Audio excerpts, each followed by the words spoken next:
రెంటచింతలలో Lakshmi inputs Bengaluru వారి ఆధ్వర్యంలో ధనుష్ మిరపరకం విత్తనం సాగు చేసిన సలిబిండ్ల ఇన్నారెడ్డి పొలంలో రైతు క్షేత్ర ప్రదర్శన కార్యక్రమం నిర్వహించారు.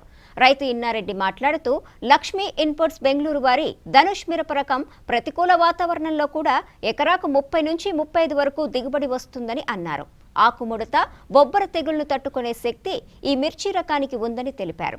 ఈ కార్యక్రమంలో south India zonal manager Muralidhar, Rayapareddy, nursery Empati Prathapareddy, Allam Shoureddy, పలు జిల్లాల నుంచి 300 మంది రైతులు తదితరులు పాల్గొన్నారు.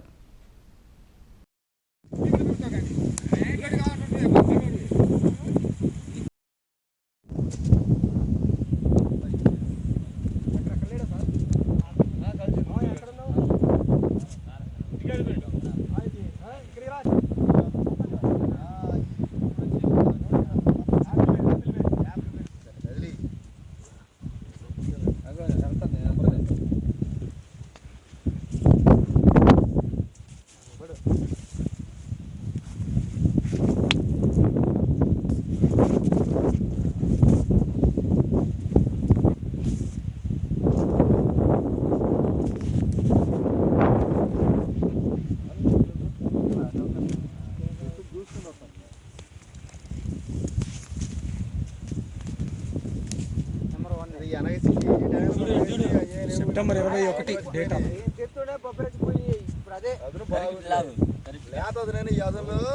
రైతు కావాల్సింది అదే కదా. నిజమే. ఈ టైంలో కాసింది ఇదే. అసలు ఈ సంవత్సరం అసలు ఎట్లా వచ్చిందో ఏం కూడా వేసినావు లేతది యాదను ఇప్పుడు. కానీ ఆ ఇత్తనంలో తేడా వేరే తోటలు చూస్తుంటే తోట చాలా బెటర్ అనిపిస్తుంది. ఈ కాపు పైరు కూడా బాగా పెరిగింది. ఇత్తనం బాగుంది. మనం వేసిన వాటిలో లేతలో ఇత్తనం బొబ్బర లేకుండా బాగుంది.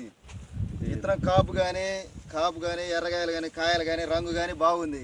లక్ష్మీ ఇన్పుట్స్ బెంగళూరు, లక్ష్మీ ఇన్పుట్స్ బెంగళూరు, ధనుష్ విత్తనం పేరు. ధనుష్ ఇత్తనం బాగుందండి. కాపు కానీ ఇది కానీ ఉంది. ఇంత కాపు రావడం అంటే కదా పైరు మనకి ముదురు కూడా ఇంత లేవు. మొత్తం అలాగ వచ్చింది. ఈ కాపు బాగా సైజు కానీ మీడియం, మరీ దండాలు లేకుండా సైజు బాగా ఇండో అమెరికా టైపు బాగుంది. ఇప్పుడు ఏ కంపెనీ చేశారు మీరు విత్తనము? ఏ కంపెనీ? అది ఇండో లక్ష్మీ ఇన్పుట్స్. విత్తనం పేరు ధనుష్. మీకు ఎలా అనిపిస్తుంది? ఇది విత్తనం బాగానే ఉంది. దిగుబడి ఎంత వస్తుంది? దిగుబడి 30 వస్తుంది. మిగతా చేనులో బొబ్బర తగ్గింది. బొబ్బర లేదు, ఏం లేదు, బాగుంది. ఎప్పుడు నాటారు? సెప్టెంబర్ 21 మీరు నాటేశారు. 30 రోజుల మొక్కనే నాటారు. 30 రోజులు అంటే 30 రోజులు నాటిన తర్వాత మీరు దీనికి ఎరువులు ఎన్ని తళ్ళు పెట్టారు ఇప్పటిదాకా? ఇప్పుడు దాకా 8 తళ్ళు పెట్టారు.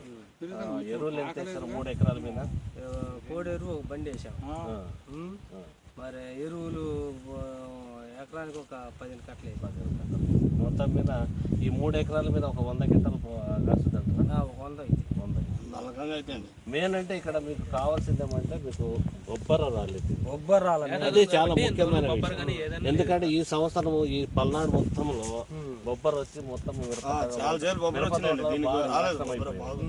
అలాంటి సిచ్యువేషన్ లో కూడా మీకు ఇలా మంచిగా చూడండి. ఇంకా కూడా పైకాపు కూడా బాగుంది. ఇప్పుడు కూడా చేను కూడా బాగుందండి. క్వాలిటీ పచ్చికాయ కానీ ఏదైనా బాగుంది. అన్ని బాగుంది. కాపు రావడం కానీ పైన నిజంగా నాకు కూడా చాలా హ్యాపీ అనిపించింది. కాపు దాంట్లో రైతు కూడా బాగా కష్టపడ్డాడు. రైతు కూడా కష్టపడాలి, విత్తనం బాగుండాలి, ప్లస్ కష్టపడాలి. విత్తనం బాగుందని వదిలేస్తే పంట పండుద్ది. పంట ఎక్కడ పండుద్ది? మెయిన్ అంటే మన ఫోకస్ బొబ్బర్ రాకుండా అది చాలా బాగుంది. లక్ష్మీ ఇన్పుట్స్ బెంగళూరు కంపెనీ అండి. ఇది దాదాపు 7-8 సంవత్సరాల నుంచి మొత్తం భారతదేశం మొత్తం అన్ని స్టేట్లో వ్యాపించబడినది. ఇది మొత్తం దీంట్లో లక్ష్మీ ఇన్పుట్స్ కంపెనీ చిల్లి మిరప రకాలు దాదాపు ఒక 15 నుంచి 20 రకాలు ఉన్నాయి. దాంట్లో మేము ఒక 7-8 సెలెక్ట్ చేసి ఈ సంవత్సరము గుంటూరు జిల్లా మొత్తము అన్ని ఏరియాలో స్ప్రెడ్ చేసాము. రైతులు కూడా మంచిగా హ్యాపీగా ఉన్నారు. మెయిన్ ఏమంటే ఈ ధనుష్ అనేది విత్తనము స్టార్టింగ్ నుంచి కూడా చివరి దాకా కూడా ఒకటే సైజు వస్తుంది, ఒకటి అదొక ముఖ్యమైన. తర్వాత ముడత కూడా తట్టుకున్న లక్షణాలు దీంట్లో కనపడుతున్నాయి. అంటే మేము ఈ సంవత్సరం చూస్తున్నాము, లాస్ట్ 3-4 సంవత్సరాల నుంచి కూడా చూస్తున్నాము, దీంట్లో ముడత లక్షణం తట్టుకునే శక్తి దీంట్లో ఉంది. తర్వాత ఇప్పుడు కూడా మీరు చూస్తున్నారు ఇంతమంది రైతులు అన్ని ఈ బ్రెండచింతల మండలం మొత్తం అన్ని చేనులు దాదాపుగా బొబ్బర్ లేని చేను అయితే ఏది లేదు.